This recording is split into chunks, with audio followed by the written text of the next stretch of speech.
Blood Diamond, issue-tainment movie, and I used this phrase on the on News 24 when we were doing News 24 is not Radio a word. 5 simulcasting the Oscar nominations. Yes, and that went very well, but issue-tainment is still not a word. No, I use it in ironic, Yeah, but you're using it. Commas. In fact, I'm quoting a phrase, I think, but I can't remember who it was, who said issue-tainment at its most issue-taining, which I thought was very funny.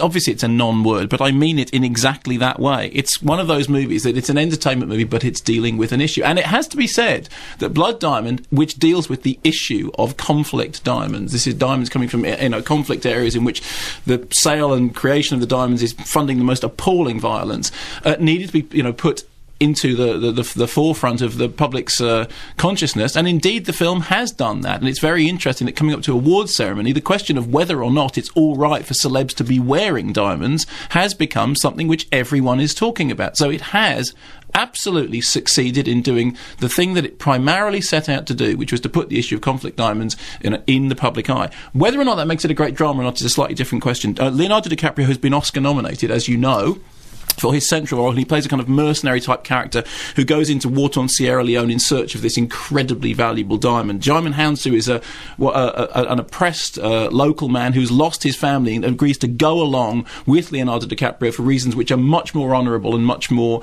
worthy than Leonardo DiCaprio going in search of money.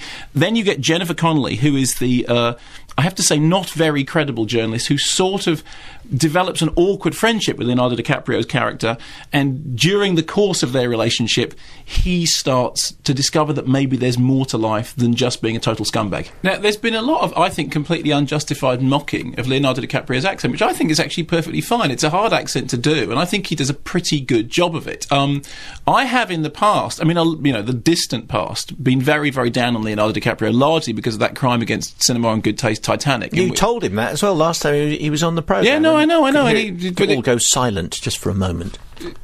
But I did tell him it again. I just met him recently, and once again he gave me the same. You're in big name-dropping mode, by the way. I am. Johnny I know. Depp, It's terrible. Rocky, Sylvester Stallone. And Terry Gilliam. Yeah. And Ken Russell, of course. The mighty Ken Russell. How fabulous to hear Tony Grisoni invoking his name. Anyway, I think that Leonardo DiCaprio does a pretty good job here. He was up for 2 possible nominations. It was that and The Departed. I'm pleased that he got nominated for this rather than The Departed, although The Departed looks like it's a strong contender, and it's very, very strong possibility that Martin Scorsese may finally get that Oscar that's waiting for him. This film is directed by Ed Zwick, who's a very good director, if rather schmaltzy and melodramatic. He directed a movie called Glory some years ago, which was really, really good. It had one of the most visceral war scenes I've seen in a very, very long time. Long before Saving Private Ryan, it was one of those terribly intimate, men fighting sequences which really, really brought home the horror of the conflict he was depicting. It is true that the narrative kind of loses its way. It's dealing with a complex issue, and it needs to simplify it, and it needs to simplify it into very, very bold strokes, which is, you have the good guy, Djimon Hounsou, you have the bad guy, Leonardo DiCaprio, you have the sort of intermediary, Jennifer Connelly, and then during the course of the movie, Leonardo DiCaprio's character has to discover his true conscience by being forced to do something which he's doing purely for financial reasons at the beginning.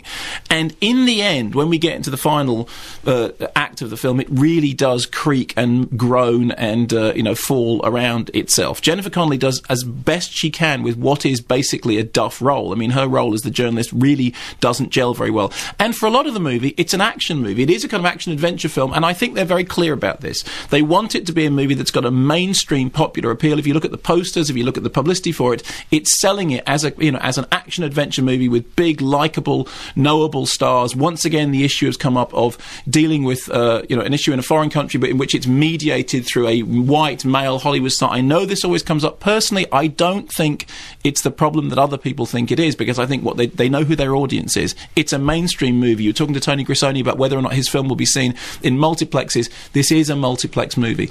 It is, as I said, rather formulaic. It is melodramatic. It is terribly tortuously contrived in its final moments. But I think Leonardo DiCaprio's performance is pretty good. I think Djimon Hounsou's performance is actually better, and I think he's really the true hero of the piece.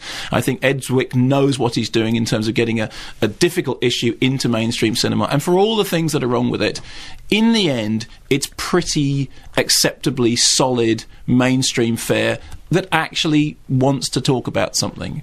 which hasn't been discussed before. I mean, it's relatively fresh. There has been discussion about conflict diamonds, but what's really interesting is how much discussion this has provoked. I mean, it's been in all the newspapers here. It's been in all the newspapers and the news stations in America, particularly because of the awards ceremony, the whole issue about whether or not you flaunt diamonds. There's this Raise Your Right Hand campaign about wearing diamonds but giving thousands of pounds to charities that, it has become an issue. There's a rapper who's spoken out against the movie, said, it's terrible, it doesn't understand what it's talking about. The point about it is, it doesn't matter which side of the argument you're coming from. And the diamond companies, of course, have kind of responded by saying, actually, this is all out of date. We've really sorted out our industry now. Only 1% of diamonds are conflict diamonds. This is a statistic, incidentally, that is hotly debated.